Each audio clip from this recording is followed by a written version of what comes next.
So we're going to talk about combining like terms. So first of all, my first question is, what are like terms? Well, a term is either a number or a number multiplied together with a variable.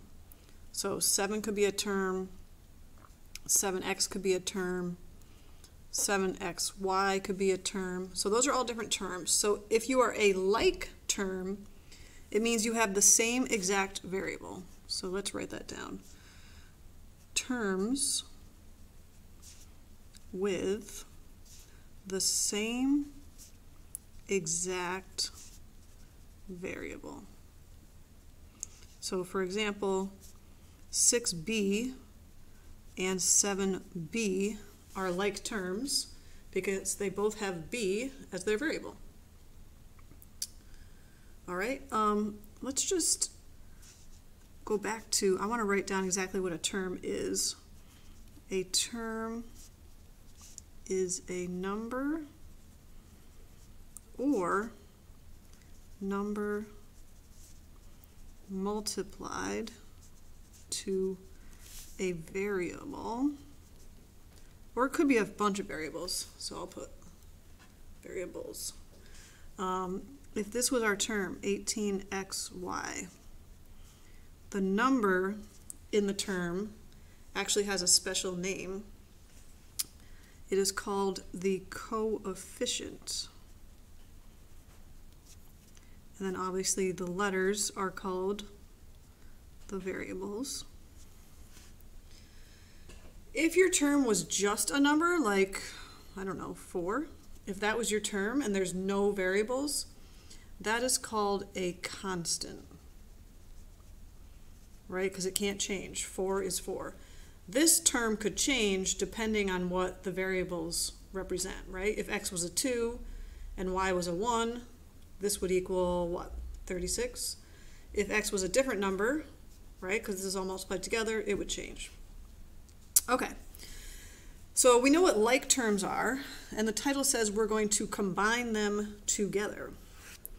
So we're going to write this. Combine, I mean, think about in cooking. When you combine things, you just put them all together. So we're going to put together the terms that match, okay? So combine, you can kind of say add the terms together. All right, let's try one here. So let's do the 6b plus 7b.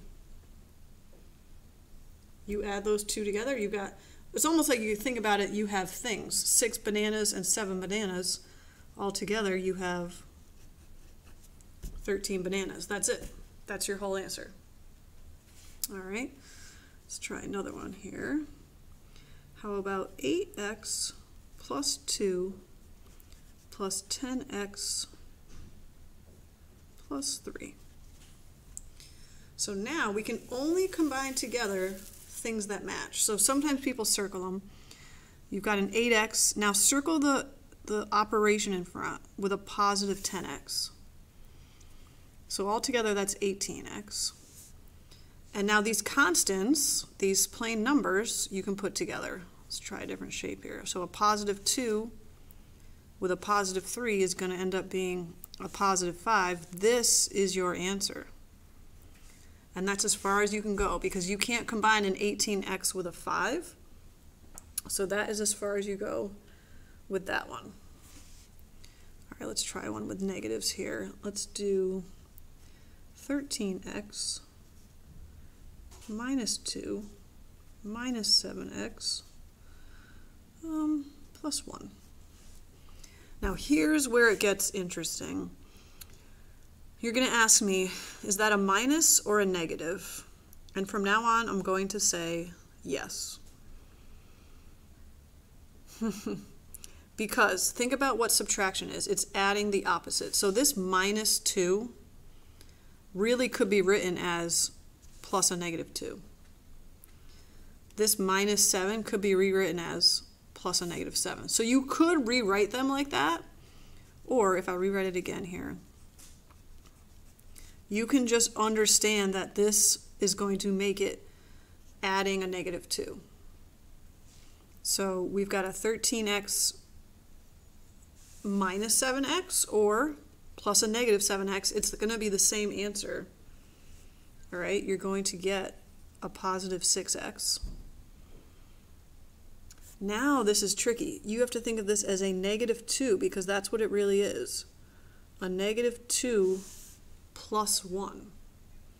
That's going to give you a negative 1 as an answer. You can write it as minus 1. Or if you wrote your answer 6x plus a negative 1, that is also correct. Both of these are correct. All right, so watch out for negatives. Let's do another one like that.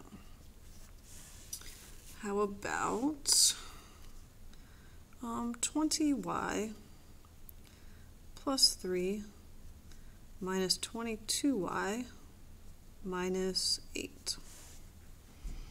All right, let's give that a try. I've got a 20y and a negative 22y. I'm going to get negative 2y. See, I think about it as I'm adding all these terms together. It's kind of like I did this in my head. And then I have a positive 3 with a negative 8. That's going to be a negative 5. So you can write it like that. Or you could write negative 2y plus a negative 5. Okay, and now there's going to be some problems on your homework with parentheses. And let me show you what this looks like. So you could have something like 8 times 2x minus 4 plus 3 times negative 6x plus 1. Now, if we were thinking about PEMDAS, order of operations, you would want to solve what's in the parentheses first, but we can't put together a 2x and a constant. So we can't do anything in here.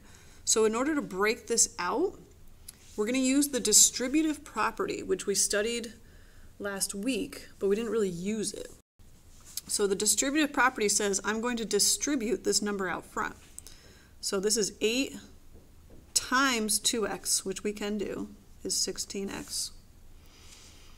8 times negative 4 is negative 32. So the number out front has to get distributed to everything in the parentheses. If there was 3 different terms, it would have to go to 3. Okay, now I'm going to circle this. I'm distributing a positive 3. A positive 3 times a negative 6x is a negative 18x. And a positive 3 times a positive 1 is a positive 3. And now I'm not done. Now there's still more I could combine. The 16x minus the 18x, or 16x plus a negative 18x. Negative 2x. And now I have a negative 32 with a positive 3. That's going to be negative 29, and that's as far as I can go. Okay. All right, one more, and this will, of course, be the meanest one. And we can practice more after the video if you need to. So let's try 2 times negative 3x minus 1 minus, watch out for that, 4 times 2x plus 3. Oof. All right, so we need to distribute. 2 times the negative 3x, negative 6x. 2 times the negative 1, negative 2. Now watch out. What are you going to distribute to this next group here? You're actually going to distribute a negative 4. Because remember, I could just say this is plus a negative 4. So a negative 4 is getting distributed. Negative 4 times 2x, negative 8x. Negative 4 times 3, negative 12. And I know I'm saying negative and writing minus, but remember, because of keep, change, change, this is really, they're the same thing. Subtracting something is the same as adding the opposite. Okay, let's finish this off here. A negative 6x with a negative 8x. Negative 14x. And a negative 2 with a negative 12, oh, negative 14. And there you go. Okay, so that's combining like terms. Okay, you're just putting together as many things that are alike that you can, and that's as far as you can go for your answer. All right, good job, guys.